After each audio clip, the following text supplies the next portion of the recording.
오늘은 종말의 왕성될 하나님의 나라, 종말의 왕성될 하나님의 나라라는 제목으로 하나님 말씀 증가하도록 하겠습니다. 애플을 창업한 스티브 잡스라는 사람이 있습니다. 이 스티브 잡스가 어릴 때 교회를 잘 나갔습니다. 그런데 스티브 잡스가 13살이 되던 1968년 7월 12일자 라이프 매거진을 본 이후로 교회를 떠나게 되었고 그 이후로 한 번도 교회에 돌아오지 않았다고 합니다. 1968년 7월 12일자 라이프 매거진에는 나이지리아 내전에 대한 기사가 실렸습니다. 당시 나이지리아에는 하우사, 요루바, 이보 등의 부족이 함께 한 나라를 이루고 있었습니다. 전체 인구가 5,700만 명 정도 되는 이 나이지리아의 이보 부족은 800만 명 정도의 그런 인구로 이루어져 있었습니다. 하지만 이 이보 부족은 이 나이지리아에서 극심한 정치적, 종교적 차별 대우를 받았다고 합니다. 이에 이 이보 부족을 오두메구 오죽라는 군정장관입니다. 밀리터리 가버너, 군정장관이 이끌고 나이지리아로부터 이보 부족을 독립시킵니다. 그때가 1967년 5월 30일입니다. 그리고 나라 이름을 비아프라라고 나라 이름을 지었습니다. 이 비아프라는 그 이후로 이웃 나라들과 국교를 맺고 또 국제사회로부터 이렇게 인정을 받는 또 승인을 받는 그런 절차들을 이루어가고 있었습니다. 그런데 얼마 있지 않아서 나이지리아에 있던 그 3대 부족 중에 한 부족인 하우사 부족이 이 비아프라를 침공했습니다. 그 이후로 약 2년 반 동안 나이지리아에 내전이 일어난 것입니다. 이 2년 반 기간 동안에 약 200만 명 이상이 굶어서 아사로 죽게 되었고 50만 명 이상이 전쟁으로 죽게 되었습니다. 그러니까 총 250만 명 이상이 죽게 된 것입니다. 현재 올랜도 인구가 얼마인지 아십니까? 한 25만 명입니다. 제가 인터넷에서 봤더니 250만 명이라는 숫자는 올랜도 전체 인구의 10배에 해당되는 사람들이 이 나이지리아 내전으로 죽었는데 더 놀라운 것은 200만 명 이상이 아사로 죽었다는 것입니다. 그 비참한 상황이 라이프 매거진에 실렸고 당시 13살이었던 스티브 잡스가 이 라이프 매거진을 읽게 된 것입니다. 스티브 잡스는 200만 명 이상이 굶어 죽어가는 그 사진과 기사를 보면서 왜 이런 일이 생기는지에 대해서 근본적인 해답을 찾기를 원했습니다. 그래서 그 다음 주일에 자신이 읽은 그 매거진을 들고 교회를 찾아갔습니다. 그리고 목사님에게 이렇게 질문을 합니다. 목사님, 제가 이제 손을 들어서 손가락을 움직일 텐데 제가 손가락을 움직이기 전에 하나님은 제가 무슨 손가락을 움직이실지 제가 움직이기 전에 미리 아시겠지요? 이렇게 물어봅니다. 그랬더니 목사님이 그래 당연하지. 하나님이 전능하신 분이니까 당연히 너가 움직이기 전에 뭘 움직이실지 다 알고 계시지. 이 말을 듣자 스티브 잡스가 제가 주보 안쪽면에 실은 이 당시의 라이프 매거진의 표지를 그 목사님께 보여주고 질문을 합니다. 그렇다면 하나님께서 이 내전에 대한 것도 알고 계시겠군요. 앞으로 이 아이들은 어떻게 되는 겁니까? 목사님이 스티브 잡스에게 설명을 했지만 스티브 잡스는 만족한 답을 얻지 못했습니다. 그리고 그 순간 교회를 떠났고 그가 죽기까지 한 번도 교회로 돌아오지 않은 것입니다. 잡스가 교회를 떠나게 된 궁극적인 이유는 무엇일까요? 이유는 간단합니다. 이 세상에 만연한 악에 대해서 성경에서 명확한 답을 해주지 않고 있다고 생각할 것입니다. 이것은 비단 스티브 잡스에게만 국한된 문제가 아닙니다. 목회자의 길을 가기 위해서 신학을 공부하다가 끝내는 무신론자가 된 아트 어만이라는 신학자 혹은 교수에게도 똑같이 적용된 문제입니다. 어만은 초등학교 5학년 때 캔사스주에 있는 성공회 교회를 다녔다고 합니다. 그리고 신앙이 깊어지자 목회자의 길을 가기 위해서 신학을 공부하게 되었습니다. 무디 바이블 인스티튜트, 피튼 칼리지, 그리고 마지막에는 프린스턴 디얼로지컬 세미너리, 정말 정직한 학교들을 나왔습니다. 그리고 박사학위까지 받았습니다. 하지만 어만은 결국에는 무신론자가 되었고 현재도 정통 기독교에 대항하는 그런 교회들을 계속 쓰고 있습니다. 어만이 교회를 떠난 이유도 잡수와 굉장히 비슷합니다. 세상에 만연한 악에 대해서 명확한 해답을 성경이 주지 않는다고 생각했기 때문입니다. 어만의 말을 한번 들어보겠습니다. 성경은 하나님이 사랑과 능력이 많다고 주장합니다. 그렇다면 엄마를 위해 꽃 몇 송이를 손에 들고 집으로 걸어가는 어린 소녀가 음주 운전자의 차에 치여 즉사했고 하나님이 그것을 가로막지 않으신 일에 대해 설명을 해야 합니다. 지금 내가 바라보는 세상에서 그분은 더 이상 이 세계에 개입하지 않으십니다. 따라서 나는 더 이상 하나님이 존재하신다고 믿을 수가 없습니다. 이런 내 생각에 대한 한 가지 반론은 그분이 고통받는 자들의 마음에 찾아오셔서 가장 어두운 결핍의 때에 그들에게 위로와 소망을 주신다는 것입니다. 이것이 멋진 생각이기는 하지만 유감스럽게도 내가 서 있는 자리에서 볼 때 이것은 전혀 사실이 아닙니다.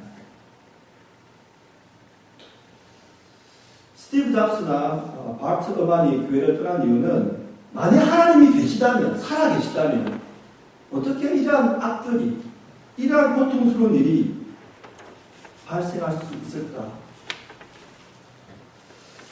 이들은 나름대로의 논리를 정리합니다. 그리고 그 논리를 4가지 사항으로 요약합니다.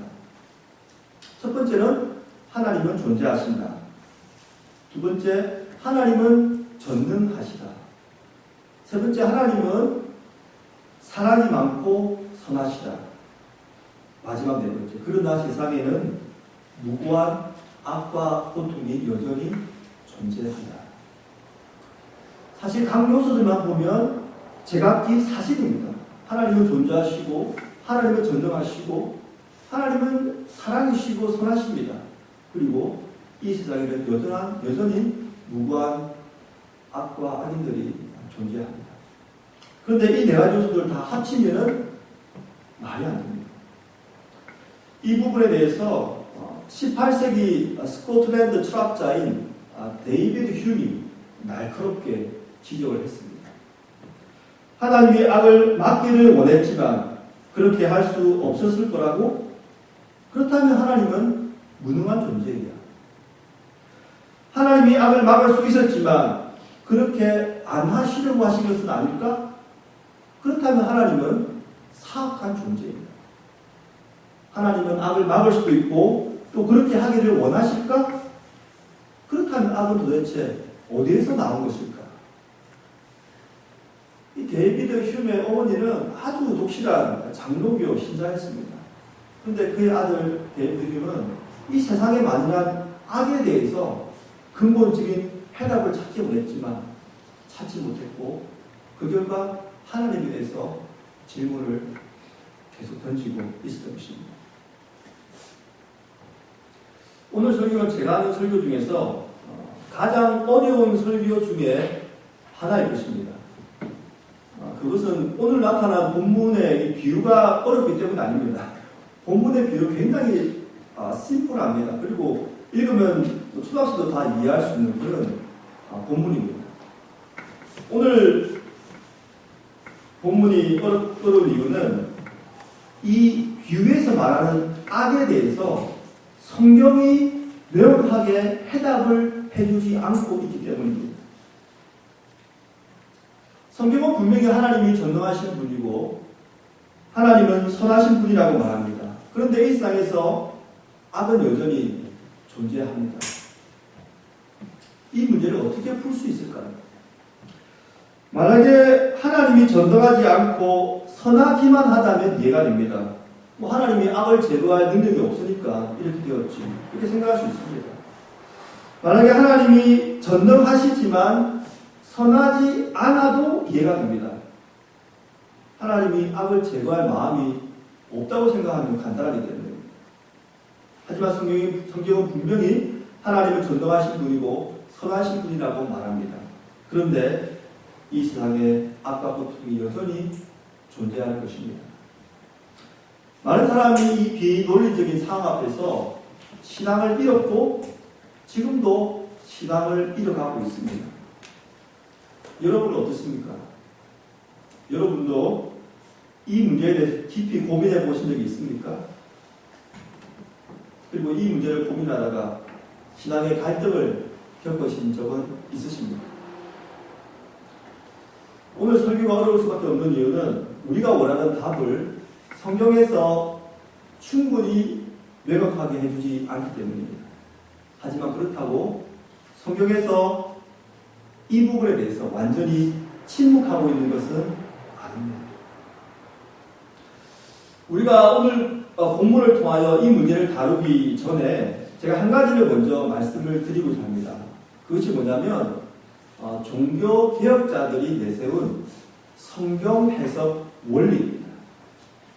그것이 뭐냐면 우리는 성경을 읽고 해석할 때 성경이 가는 데까지 가야 하고 성경이 멈추는 곳에서 우리도 멈추어야 한다는 것입니다. 아주 간단한 원리입니다. 하지만 많은 사람들이 이 원리를 생각하지 않고 있습니다. 먼저 우리는 성경이 가는 곳까지 가야 합니다. 이게 무슨 말이냐면 우리는 열심히 성경을 읽고 열심히 성경을 연구해야 됩니다. 그래서 하나님께서 성경을 통하여 이미 우리에게 주신 해답들을 많이 가지고 있어야 됩니다. 그러면 우리가 가지고 있는 대부분의 의문들이 풀리게 됩니다. 하지만 사람들은 성경을 읽거나 연구하는 데에 게으릅니다. 그리고 그 성경에서 말하는 그 자리에 세상의 가치관을 집어넣고 나의 인간적인 이성을 집어넣어서 하나님과 또 성경에서 우리가 해결할 수 없는 그런 문제들을 판단합니다. 그럴 때 신앙을 잃을 가능성이 많다는 것입니다. 두 번째는 성경에서 멈춰야 되는 것을 우리도 멈춰야 되는 것입니다. 하지만 어떤 사람들은 성경에서 명확하게 말하지 않는 부분을 깊이 팝니다. 그리고 그것이 진리라고 강조합니다. 대부분의 이단들이 그렇게 하는 것입니다. 그리고 이단들은 보통 기독교에 대해서 전혀 모르는 사람들을 접근해서 전도하는 것이 아니라 기성교회 교인들에게 접근합니다. 왜냐하면 기성교회 교인들은 자신이 평소에 궁금했지만 성경에서 그리고 자신의 목사가 충분히 답하지 못하는 부분 의문이 가지고 있었는데 이단들이 그 문제를 파가지고 그것이 진리이냐 말하니까 귀가 솔깃해서 그들을 따라가는 것입니다. 하지만 그들의 결국은 비진리이죠. 사망의 길인 것입니다. 한 번 더 말씀을 드립니다. 우리는 성경이 가는 데까지 가고 성경이 머무는 데에 머물러야 합니다.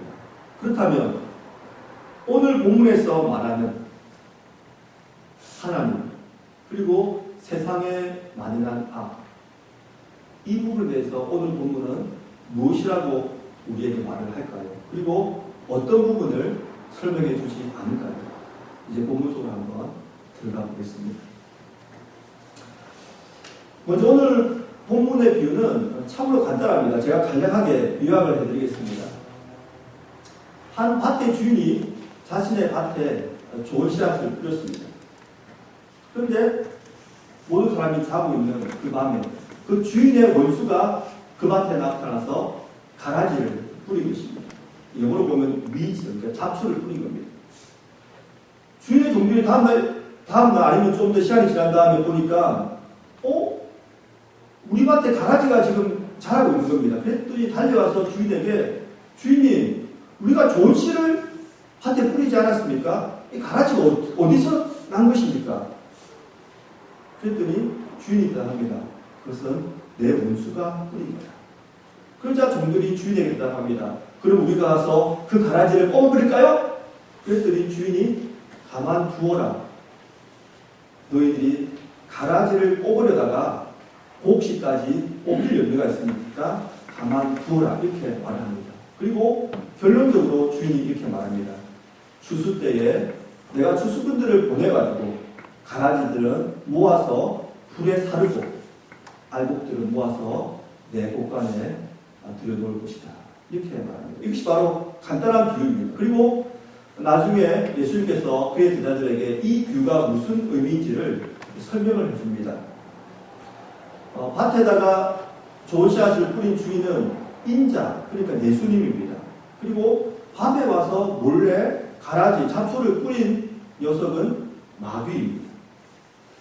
그리고 밭은 세상이고 좋은 씨앗은 하나님의 아들들, 그리고 잡초, 가라지는 마귀의 아들들, 그리고 추수 때는 세상 끝날이라고 이렇게 해석을 해주셨습니다.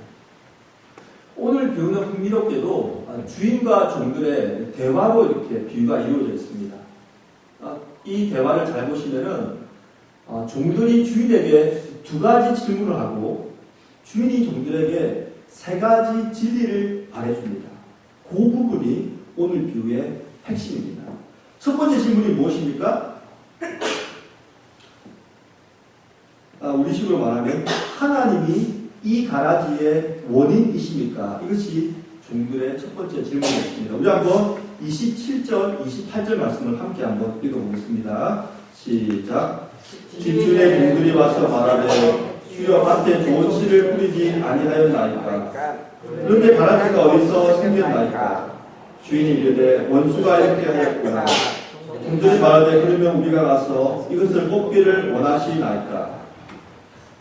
종들이 가라지를 보자 주인에게 달려와서 말합니다. 주여 밭에 좋은 씨를 뿌리지 아니하였습니까? 그런데 가라지가 어디서 생겨났습니까?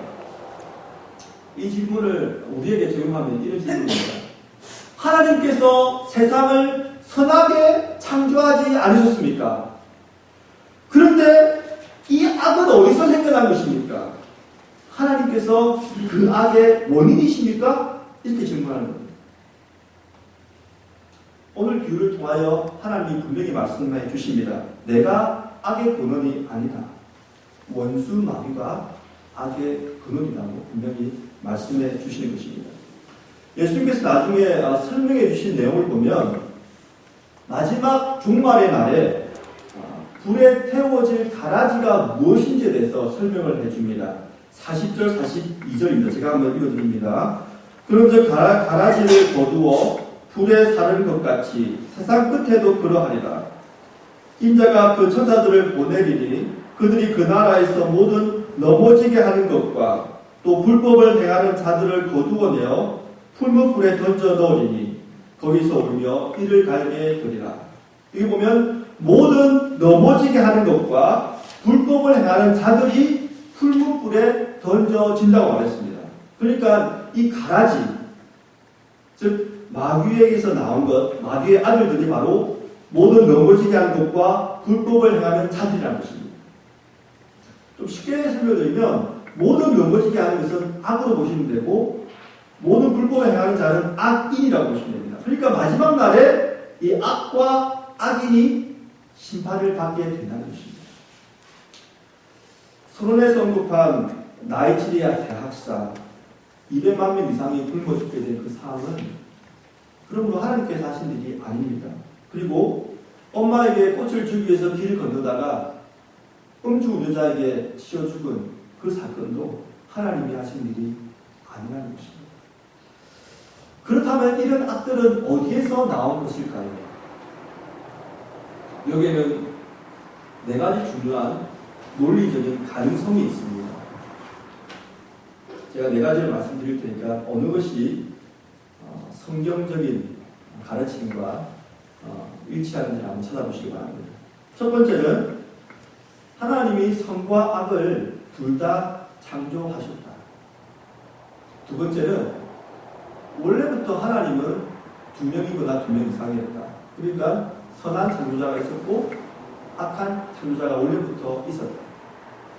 세 번째는 하나님이 세상을 만드실 때 무에서부터 만든 것이 아니라 기존에 있던 원물질에서 이 세상을 만든 것인데 그 물질 안에 악이 속해 있었다. 마지막 네 번째는 하나님은 유일 창조주로서 하나님의 창조 세계는 모두 선하게 만들어졌다. 그런데 하나님의 창조 이후에 무슨 일이 있었고 그 결과 선한 창조 세계 안에 악이 들어오게 되었다. 제가 1, 2, 3, 4번을 말씀드렸는데 몇 번 같습니까? 4번이죠. 네, 다 아시네요. 역시 우리 성도님들 수준이 좀 높은 것 같아요. 첫 번째가 틀린 이유는 하나님은 선과 악을 다 창조하셨다. 이게 왜 틀리냐면 이것이 맞다면 하나님이 악의 창조자가 되기 때문입니다. 이 성경의 입장이 아니죠. 두 번째, 창조자가 둘이다. 처음부터 선한 창조자와 악한 창조자가 있었다. 이 경우도 하나님이 둘 이상이 되기 때문에 성경적인 입장이 아닙니다. 세 번째는 하나님이 창조 세계를 무에서 만든 것이 아니라, 나한테 아무것도 없는 것에서 만든 것이 아니라 이미 존재했던 원물질에서 만드셨고 그 원물질 안에는 악이 이미 존재하고 있었다. 이것이 성경의 입장이 아닌 이유는 요한복음 1장 3절에서 분명히 말하지요. 만물이 그로 말미암아 지은 바 되었으니 지은 것이 하나도 그가 없이는 된 것이 없느니라. 네 번째는 이렇습니다. 하나님은 유일한 창조주로서 하나님의 창조 세계를 매우 선하게 만들어졌다. 하지만 하나님의 창조 행위 이후에 어떤 일이 일어났고 선한 창조 세계 안으로 악이 들어오게 되었다. 이 경우는 성경에서 말하는 것이고 우리가 성경을 종합해 볼 때 추측할 수 있는 부분입니다. 하지만 우리의 빛이 여기서 멈추고 맙니다. 왜냐하면 성경에서 명확하게 하나님의 창조 세계 이후에 무슨 일이 있었는지 어떻게 악이 이 세상에 들어오게 됐는지에 대한 설명이 나와 있지 않기 때문입니다. 우리가 오늘 본문 성경을 통하여 분명히 알 수 있는 것은 하나님은 악의 창조자가 아니고 악의 근원이 아니시라는 것입니다. 이제 두 번째 질문을 한번 넘어가 보겠습니다. 두 번째 질문은 하나님 가라지를 당장 뽑기를 원하십니까? 이런 질문입니다. 우리 한번 28절, 29절 한번 같이 한번 읽어보겠습니다. 시작. 주인이 이르되 원수가 이렇게 하였구나. 종들이 말하되 그러면 우리가 가서 이것을 뽑기를 원하시나이까? 주인이 이르되 가만두라. 가라지를 뽑다가 곡식까지 뽑을까 염려하노라. 종들이 주인에게 달려와서 이렇게 질문합니다. 그러면 우리가 이 가라지를 뽑을까요? 종들이 할 수 있는 당연한 질문입니다. 그런데 주인이 한 대답을 보면 상식적으로 이해가 좀 안 됩니다. 여러분 이게 성경에 나와 있으니까 뭐 당연하지 이렇게 생각하지 마십시오. 일반 농사를 생각해 보세요. 지금 좋은 씨를 뿌려서 지금 보리나 밀이 올라오는데 그 옆에 잡초들이 올라오고 있어요. 지금 종들이 와서 이 잡초 뽑을까요? 그럼 뭐 어떻게 하시겠습니까? 당연하지 빨리 뽑아 이렇게 말하는 것이 당연한 거 아닙니까? 로버트 카폰이라는 교수가 이렇게 말했습니다. 이것이 주인의 말이 일방적인 방법이 아니라는 이유는 두 가지로 말했는데 좋은 식물의 숨을 막아서 질식시킬 수 있기 때문에 이것은 가만히 놔두라는 것은 일반적인 방법이 아니라는 것입니다. 그리고 가라지가 온 밭에 다 이렇게 평만하게 되면 다음에 농사도 망쳐질 수 있다는 겁니다. 그냥 밭이 다 잡초밭이 다 되어버리니까 다음에 농사를 못 짓는 거죠. 물론 우리가 가라지를 뽑다가 또 실수로 일부 곡식을 뽑을 수도 있지요. 하지만 전체 농사를 생각하면 그것은 큰 문제가 아니죠. 여러분이 만약에 농사를 짓는다면 좋은 식물과 함께 올라오는 잡초를 뽑지 않겠습니까? 당연히 뽑지요. 예수님의 설명을 듣고 있던 유대인들도 이 부분에 있어서 좀 이상하다는 생각을 했을 겁니다. 그런데 항상 성경에는 좀 이상한 부분이 예수님이 말씀하시고자는 핵심이에요. 주인이 종들에게 가라지를 뽑지 말라고 했습니다. 그런데 그 이유를 말씀해 주십니다. 그것이 무엇입니까? 곡식 때문입니다. 곡식. 이것이 무슨 말이었습니까? 우리 모두는 이 세상에 존재하는 악과 악인들이 모두 없어져야 한다고 우리 생각합니다. 특별히 우리가 뉴스를 접할 때 정말 우리가 보기에 정말 도저히 눈뜨고 볼 수 없는 거 많지 않습니까? 600만 명이나 되는 홀로코스트 대학살, 그런 악, 그리고 그런 악을 저지르는 히틀러. 우리 당연히 그런 사람들은 없어져야 된다고 생각하죠. 그리고 250만 명 이상이 죽어 있는 나이지리아 내전, 그리고 그 전쟁을 일으킨 부족들.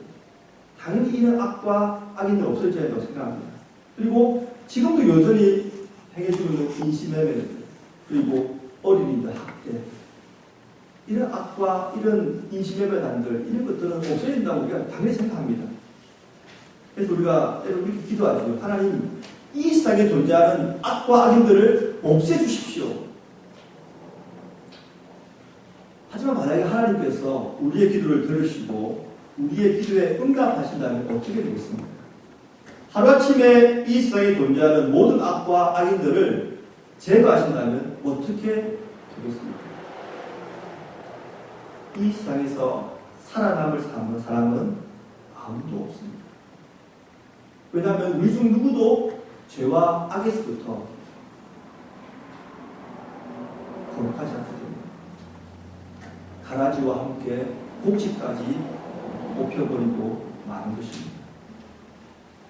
제가 한 가지 높아지면서 이 말씀을 드리기 원합니다. 종이 주인에게 가라지를 뽑을까요? 말했을 때 주인이 가라지를 뽑지 말고 그냥 놔두라고 말합니다. 이것은 우리가 이 세상을 살 때 우리가 보는 악들에 대해서 아무런 액션도 취하지 말라는 말이 아닙니다. 이 말씀에서 강조하는 것은 종말에 완성될 하나님의 나라를 지금 말하는 것입니다. 그것이 포인트입니다. 예수님께서도 이 땅에 오셔가지고 이 세상에 존재하는 악에 대해서 대항하셨습니다. 질병을 치유하시고 거짓 선지자들에게 그들을 책망하시고 유대 지도자들 그 사람들의 악과 거짓에 대해서 대항하셨지요. 그 결과 예수님께서 나중에 누명을 쓰고 모함을 당해가지고 십자가에 달려 돌아가신 거 아닙니까? 그렇기 때문에 우리가 이 세상을 살 때에 예수님의 제자라면 이 세상에 존재하는 악과 악에 대해서 우리가 대항해야 됩니다. 그래서 이 비유를 잘못 이해해서 이 비유의 핵심을 놓치고 그러면 예수님께서 악을 가만히 놔두라 했으니까 나도 내 주위에 있는 악에 대해서 그냥 놔둬야 되는구나. 종말에 다 해결되겠지. 이렇게 생각하면 안 된다는 것입니다. 그것은 이 비유의 핵심을 놓치는 것이 된다는 것입니다. 마지막 세 번째 질문은 이것입니다. 가라지를 뽑는 것이 지금 가라지를 뽑는 것이 하나님의 방법이 아니라면 그렇다면 하나님은 어떤 계획을 가지고 계십니까? 실제 이 세 번째 질문은 종들이 주인에게 한 질문은 아닙니다. 하지만 우리가 이 대화를 잘 보면 아마도 주인이 이 종들의 눈빛을 보면서 이 질문을 원하는 것을 아셨던 것 같습니다. 그래서 두 번째 해답, 가만히 두어라는 말씀과 함께 이 마지막 말씀을 해주신 것입니다. 그 내용이 30절에 나와 있습니다. 우리 함께 30절을 읽어봅니다. 시작. 둘 다 추수 때까지 함께 자라게 두라. 추수 때에 내가 추수꾼들에게 말하기를 가라지를 먼저 거두어 불사르게 단으로 묶고 곡식은 모아 내 곡간에 넣어라 하리라. 이 부분에 대해서 주인이 종들에게 명확한 주인의 계획 혹은 주인의 방식을 말합니다. 그것은 추수 때가 되면, 즉 종말이 되면 가라지는 모아다가 불사를 것이고, 즉 악과 악인들은 불사를 것이고 알곡은 모아서 곡간에 넣어둘 것이라는 것입니다. 말씀을 맺겠습니다. 오늘 본문의 내용을 종합해보면 이것입니다. 하나님께서 가라지, 즉 악과 악인들을 세상에 심지 않으셨다는 것입니다. 하나님께서 가라지를 제거할 힘이 없는 것도 아니고 가라지를 선하게 보는 것도 아니라는 것입니다. 하나님께서 가라지를, 즉 악과 악인들을 지금 뽑지 않는 이유는 곡식을 아끼기 때문입니다. 추수때가 되면 가라지는 다 모아서 불에 태워질 것이고 알곡은 주인의 곳간에 저장될 것입니다. 이것이 말하는, 성경에서 말하는 하나님의 계획입니다. 사랑하는 성도 여러분, 악과 악인이 이 세상에 여전히 존재해도 우리는 하나님께서 여전히 우리와 함께 하신다는 것을 믿어야 합니다. 그리고 하나님께서 전능하신 분이고 선하신 분이라는 것을 우리가 믿어야 하는 것입니다. 그리고 종말이 반드시 있을 것에 대한 성경적인 이 말씀도 우리가 믿어야 합니다. 그때가 되면 하나님 나라가 완성될 것이고 이 세상에서 모든 악과 악인들이 제거될 것입니다. 그날이 오기까지 우리 악에 대항해서 싸웁시다. 그리고 무엇보다 종말에 완성된 하나님의 나라를 사모하고 그날을 준비합시다. 우리의 삶을 통하여 하나님께서 큰 영광을 받으시기를 간절히 소망합니다.